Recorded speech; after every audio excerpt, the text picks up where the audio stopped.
Mortgage rates hit 5%, highest they've been in 11 years, and Jordan Spieth wins the Heritage. This and more coming up on this week's Market Mondays. So this week, I am thrilled to have the infamous Dick Datz with me. How's it going, Dick? Doing great, Dan. Thanks for having me. So I wanted you to come on and tell everybody what the hell is going on with real estate on Hilton Head Island right now. It's like you can't find a house, but things seem to be changing.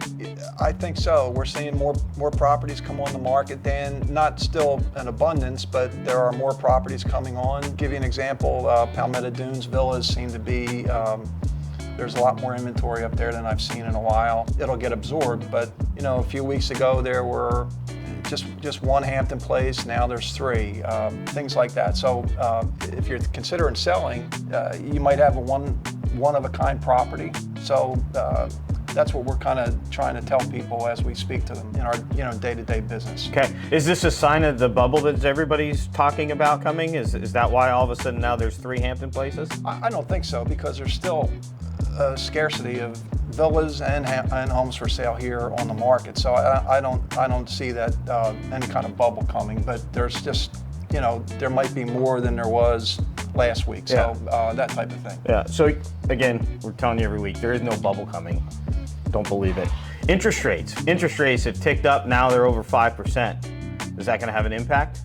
I don't think so, because majority of the people that we're selling properties to are paying cash. So at least are submitting cash offers. Some may be getting mortgages, but we don't see that in our marketplace here. Yeah.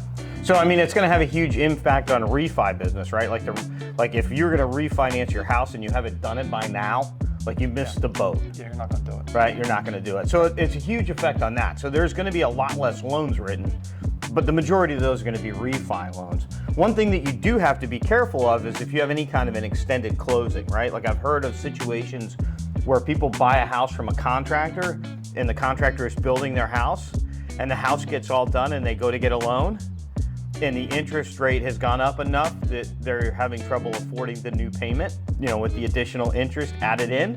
And it's something that you really need to think about and have a plan for if you're in that boat, because that's a perfect storm. New construction is a perfect storm, right? Like it takes long, right? Things are back ordered, prices are through the roof, so you're getting nailed on the additional cost of construction and building supplies. And then, on top of it, you're gonna pay more in interest to the bank on your loan. That's causing a problem. And one way of counteracting that too, I haven't checked in a while because a lot of what we do on the island is not new construction, but there are programs out there where you can get a construction perm where you can lock in a rate after your construction is done. So that's another avenue that somebody might consider. Yeah, but it's not going to be, rising interest rates is not going to be the death knell of our real estate market. No, it's still, historically, I remember being in this business when we had 18% interest rates, and if you got a 13% rate, people thought they were doing great. So you just have to look at the overall picture. Yeah. Jordan Spieth wins the tournament. What do you think? He's a great champion. It's great for Hilton Head. Hilton Head's had a long history of great champions. Norman, go right down the list. Arnold Palmer. He's a great champion. It's great for Hilton Head. He's a great guy. I don't know if you saw the video, but after he finished, he was the first one to put up 13 under, and he was going back to the clubhouse, signed his card, and there was a group of kids there waiting to get autographs, and he went, such a gentleman, and explained to all of them that he might be in a playoff and he was going to need to stay warm and keep practicing, but that he promised them that once he knew he was done, he would come back and sign. And I understand that after he won, he held true on that promise and went and stayed until he signed everybody's autograph. That's why golf's such a great game. They're just all the players are great champions, and they're great gentlemen. Yeah, he's a good guy. He's won the U.S. Open, he's won the Masters, he's won the British Open. Just has one more to go for the career claim. PGA Championship. Yeah, congratulations, Jordan, and congratulations on Hilton Head Island. The weather worked out. It was a great tournament this year. Yeah. Dick, before you go, you got to help me with this week's mailbag question, okay? I'll do my best. I'll read it for everybody. This one comes from John. What do you think of real estate and the Metaverse? Is it something I should invest in? You're asking me? I don't know. Dan, I don't have an answer for that one. That one I don't have an answer for. So you don't think that at some point we're going to put on our VR goggles and our bathing suit and go out to our garage and sit in a chair and pretend like we're at the beach? Not in my world, Dan. Not in my world. It's not your world. It's the metaverse, man. Yeah. What can I tell you? You're asking the wrong guy. Yeah.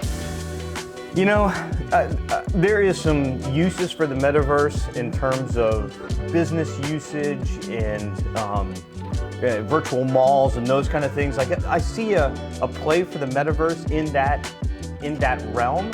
I just don't understand the metaverse as this escape. Like you're gonna put on goggles and pretend you're in another world, and if that's where life is going. I'm glad I'm old. Case in point, if you can wear goggles and think you're at the beach, or you can buy a home in Hilton Head and be on the beach. Yeah, I think I'd prefer the second one. Yep. So you heard it here. Don't invest in the metaverse. Invest in Hilton Head Island. Yeah? All right. Come back next week and we'll talk about Bluffton and not the metaverse.